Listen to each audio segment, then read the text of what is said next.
You're listening to the Telltale Channel. Don't forget to check me out on all social media: Patreon, Twitter, Teespring, and Etsy. All links can be found in the description or on my website, telltaleatheist.com. So the next article I wanted to take a look at is entitled, "Hardcore Christians Reject COVID Vaccine That Isn't Here Yet Because Stem Cells." This is by Terry Firma on the Friendly Atheist website. Let's give it a read. "I can't wait to see who will write the first sweeping satirical novel about the corona crisis. Every day I see tons of material that would be absolute gold to someone like Tom Wolfe, gone too soon, or Chuck Palahniuk." I know I mispronounced that, I apologize.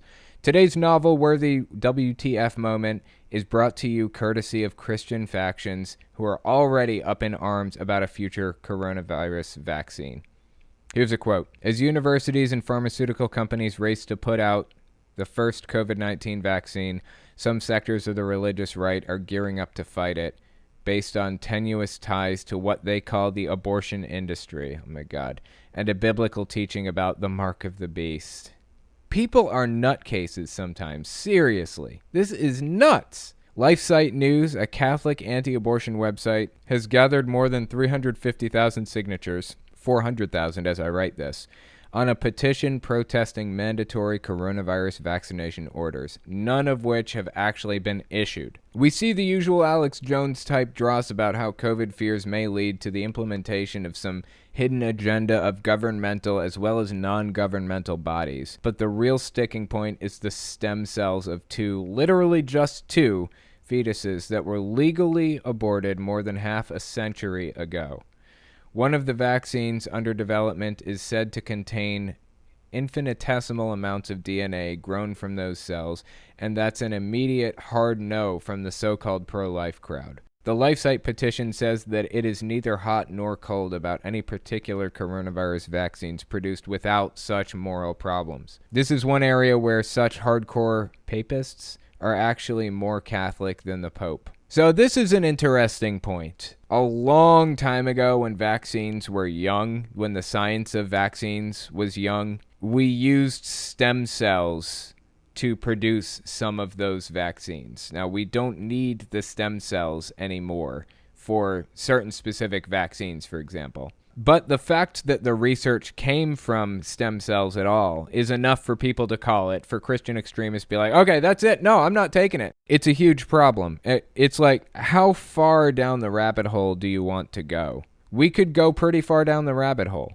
Let's continue reading this. "The Pontifical Academy for Life, National Catholic Bioethics Center, and former Pope Benedict XVI have all determined that using vaccines cultured in stem cells is acceptable in the interest of public health, not least because they're so far removed from any actual abortion." Yet, exactly, 100%. Just last year, the Pontifical Academy stated that parents could vaccinate their children with a clear conscience, that the use of most modern vaccines does not signify some sort of cooperation in voluntary abortion. This is a very, very complex subject, but we don't get stem cells from abortions anymore. This clip, I cannot imagine it's going to be on YouTube, or it'll be heavily edited, or it'll just be demonetized, may even be pulled down. I don't know. Anyways, it'll be on the podcast anyways. We don't produce stem cells with aborted fetuses anymore. We used to do that. Now we take an egg and we take the sperm and we put them together in a petri dish. We let it grow for about 3 days, and boom, we've got 150 stem cells, just like that. There's no brain, there's no heart, there's no nothing. It's 150 cells. And to put this into context for you, the brain of a fly is 100,000 cells. So we're taking 150 cells for the stem cells. That's what we're doing when we get them now. That's how we're using them now. It's just completely absurd to me that people are so bent out of shape over this. There's a discussion to be had about this subject, but honestly, stem cell research is not where that discussion should be taking place, in my opinion. Let's continue reading. "In a breathtaking display of holier-than-thou-ness, however, some religious leaders have gone so far as to declare that they will not accept a COVID-19 vaccine developed with these products, even though experts the world over agree a vaccine is the best chance to stop a pandemic that has already killed more than 300,000 people. So sad, even with COVID-19, we're still debating the use of aborted fetal tissue for medical research. Bishop J. Strickland of Tyler, Texas, tweeted in April, "Let me go on record. If a vaccine for this virus is only attainable if we use body parts of aborted children, then I will refuse the vaccine. I will not kill children to live."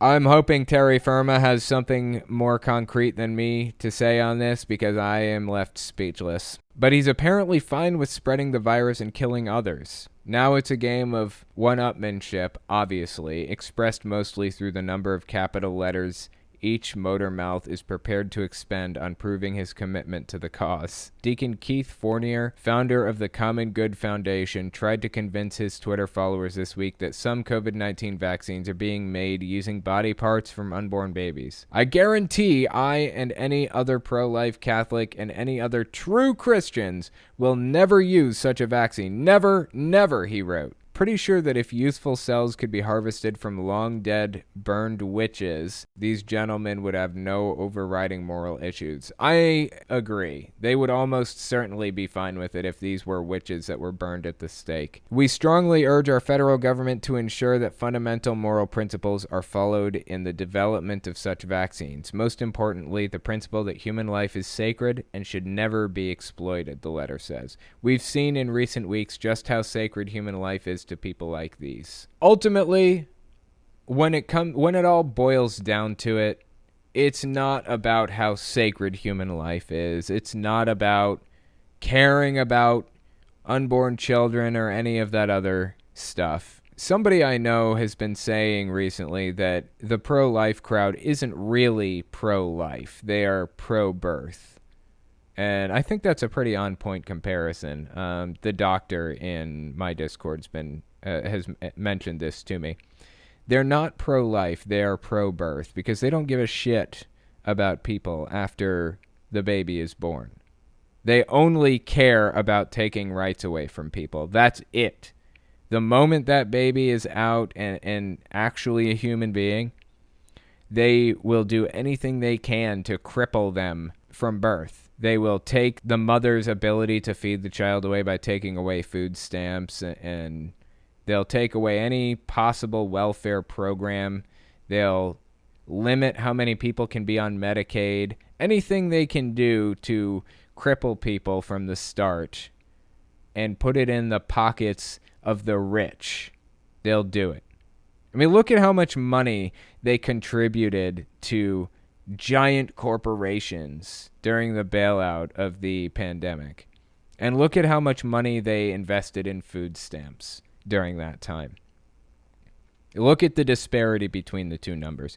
Trillions of dollars. And during the pandemic, actually, they tried to take money away from food stamps. They didn't fund it better. They tried to kick people off of it. So don't let them tell you that they're pro-life. They are not. The moment that baby's born, they stop giving a shit. We've seen in recent weeks just how sacred human life is to people like these. Resumes the petition text. Unwitting citizens must not be used as guinea pigs for New World Order ideologues. Oh my God, this is like conspiracy theories now.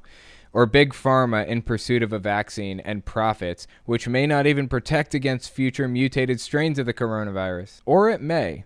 And even a vaccine that's effective against the current deadly strain, which has already killed more than 308,000 people, is preferable to none at all, no? Maybe that's just me. It's not only Catholics who are already rejecting the vaccine out of hand. Surely you remember our old friend Kurt Landry, the pastor who intoned last month, "Do not pray, do not hope, do not think. Oh, praise God, they are going to have a vaccine.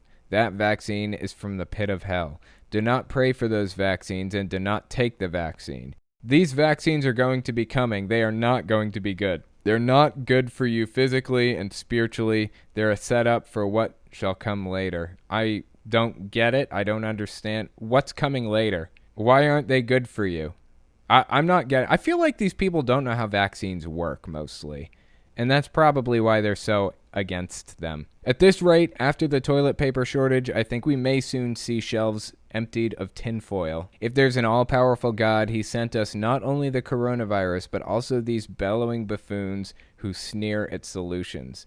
There are days I honestly don't know which scourge is worse. I think the extremist scourge is worse, because that's a long-term problem, and it seems to be getting more extreme.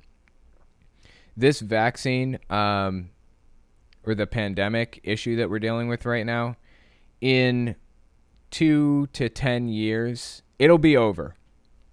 Either we'll all have herd immunity and we'll have a ton of deaths on our hands, and that's going to be really bad. But it's going to be over after that period of time. These Christian extremists are setting out to make the situation worse, to make the pandemic worse, and to make people more and more extreme at all costs. I think the extremist scourge is worse than the pandemic because it's a long-term problem.